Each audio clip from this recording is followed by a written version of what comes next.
sungai di sekitar kita. Pagi ini kita sedang berada di Desa Mojopurno, Kabupaten Magetan.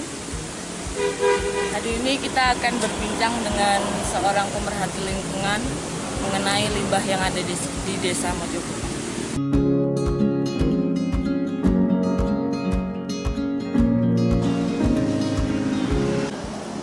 Bapak, dengan Bapak siapa? Bapak Rudi. Selamat pagi Bapak, Ya. dengan Bapak siapa? Agus.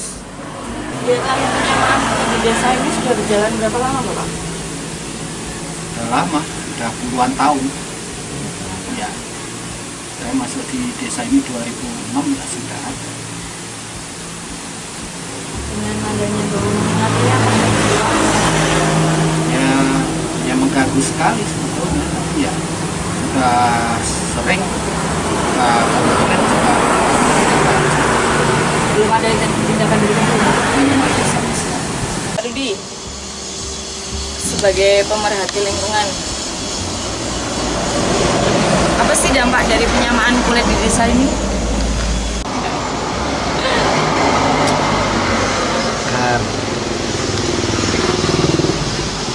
Iya Mbak, terima kasih ya. Ini kebetulan kita tepat berada di atas sungai di wilayah Mojopurno yang kebetulan jelas-jelas dipakai untuk pembuangan dari limbah sisa produksi penyamaan kulit yang banyak mengandung unsur kimia. Jadi kalau kita berbicara dampak, itu sebuah pertanyaan yang kadang dirasa kecil dan terlambat ya. Terlambat untuk dibahas saat ini. Tapi sebenarnya kita sudah bertahun-tahun sudah membuat sebuah upaya kepada pemerintah bagaimana pengelolaan limbah akibat dari kegiatan usaha penyamaan kulit ini bisa dikelola dengan baik. Tetapi kalau berbicara dampak, jelas yang pertama, bau menyengat itu sangat mengganggu. Hanya karena masyarakat di sekitar itu sudah biasa dengan bau itu, akhirnya menjadi terbiasa. Artinya, lama-kelamaan masyarakat di sini itu karena lelah untuk memperjuangkan haknya, hak untuk hidup sehat, tapi tidak pernah mendapatkan perhatian dari pemerintah, akhirnya sepertinya pasrah. Nah, kalau kita berbicara lingkungan hidup, sebuah dampak lingkungan, kalau seandainya limbah sisa hasil penyamaan kulit itu membuat tanah saat itu merah dan langsung tanah itu menjadi merah, mungkin kita semua takut. Tetapi di dalam proses pencemaran itu tidak bisa serta-merta kita ketahui dampaknya. Tetapi akan lebih fair kalau pemerintah berusaha untuk membuat semacam pengujian dampak dari limbah sisa penyamaan kulit tersebut. Itu yang lebih fair. Artinya bukan kita yang menjawab, tapi pemerintahlah yang lebih mempunyai kewajiban untuk membuat pengujian. Itu mungkin. Apakah selama ini sudah ada tindakan dari pemerintah, Pak? Sepengetahuan saya, belum pernah ada tindakan sama sekali dari pemerintah terkait upaya pengelolaan dampak lingkungan dari sisa produksi penyamaan kulit. Itu belum pernah ada. Harapan kami, pemerintah mau untuk berbaik hati mendengar cerita masyarakat yang terdampak limbah. Ketika mereka menuntut haknya untuk hidup sehat, saya pikir pemerintah berkewajiban untuk berbaik hati untuk mengatasi masalah dampak yang ada di daerah Mojopurno ini. Sebenarnya begini, Pak. Tujuan kita untuk membuat kerusakan lingkungan ini, tujuan kita yang pertama, masyarakat yang non pengusaha penyamaan kulit itu bisa mendapatkan hak asasi manusia untuk hidup sehat itu ada di atas undang-undang. Yang kedua, kita mau berusaha untuk menertibkan izin dari kegiatan usaha para penyamaan kulit. Jadi ada sebuah kontraproduksi di sini. Di satu sisi masyarakat pemerintah bangga akan hasil karya dari putra daerah terkait dengan kerajinan kulit. Tetapi di satu sisi prosesnya ada yang dikorbankan, yaitu pengusaha tidak punya izin, yang kedua masyarakat terdampak limbah. Nah, tidak boleh pemerintah berbangga hati bahwa ini loh hasil produk dari Magetan. Tapi prosesnya ada yang dikorbankan. Itu sebuah kenaifan yang harus dikelola dengan baik. Kita ingin pemerintah mau untuk itu. Nah, yang kedua, biar para pengusaha dengan tenang untuk melakukan kegiatan usahanya. Karena bagaimanapun prinsip dari pengusaha itu dia bekerja dengan aman dan nyaman, menghasilkan sebuah keuntungan. Itu prinsip. Tetapi dalam hal ini terjadi bahwa karyanya dibanggakan, tetapi hasil pengolahan limbah berupa limbah B3 tidak terkelola dengan baik dan izinnya sampai saat ini insya Allah belum ada. Nah, ini yang harus kita selesaikan bersama. Ini masalah bersama yang harus diberesin. Jadi kita tidak bermusuhan dengan penyama kulit, dengan pengusaha tidak. Justru kita membela pengusaha agar mendapatkan haknya untuk mempunyai izin operasi. Apapun syaratnya, saya pikir para pengusaha pasti mau untuk melengkapi persyaratannya. Karena dengan persyaratannya lengkap, otomatis prinsip melakukan kegiatan usaha dengan aman dan nyaman akan bisa terlaksana. Itu untuk dari kita. Pemerintah harus memperhatikan izin dan penataan limbahnya. Pak Rudi, apakah ada kompensasi dari pengusaha untuk warga? Ada atau tidak ada kompensasi, itu sangat tidak dibenarkan untuk permasalahan tentang sebuah rusaknya lingkungan. Sebesar apapun kompensasi kepada warga, kepada perangkat desa, kepada perangkat kecamatan, kepada pihak-pihak yang berkompeten dalam hal ini, itu sangat tidak dibenarkan. Karena apa?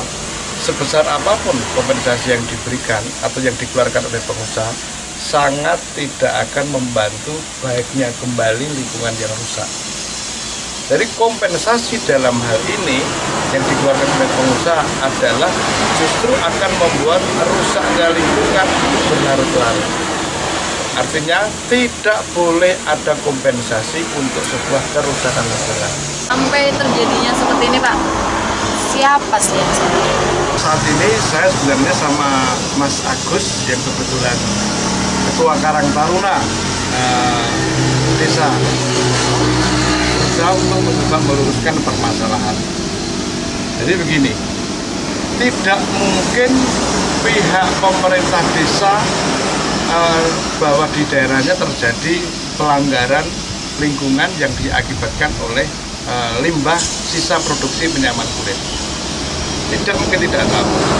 Pihak kecamatan pun tidak mungkin tidak tahu, pasti tahu adanya permasalahan lingkungan akibat dari limbah sisa produksi penyaman kulit. Bahkan Pak Bupati sekalipun sangat tidak mungkin tidak tahu, pasti tahu akan terjadinya proses kegiatan usaha penyaman kulit yang merusak lingkungan karena limbahnya tidak terkelola dengan baik dan pengusahanya tidak mempunyai izin. Jadi dari tingkat desa sampai Pak Bupati itu mempunyai tanggung jawab yang sama. Harus mempunyai keinginan baik dan keinginan yang kuat untuk bisa menyelesaikan masalah ini. Pak Bupati selaku penguasa tunggal di Kabupaten Magetan tidak boleh membiarkan masalah ini berlarut-larut. Karena apa? Bahwa sebenarnya yang terjadi, kita hidup saat ini adalah meminjam alam dari anak cucu kita. Akan sangat berdosa kita kalau kita mengembalikan alam yang murni, yang baik dari anak cucu kita kembalikan dalam keadaan rusak. Nah, itu permasalahannya. Jadi kalau pertanyaan dari Mbak presenter tadi mengatakan ya siapa yang paling bertanggung jawab?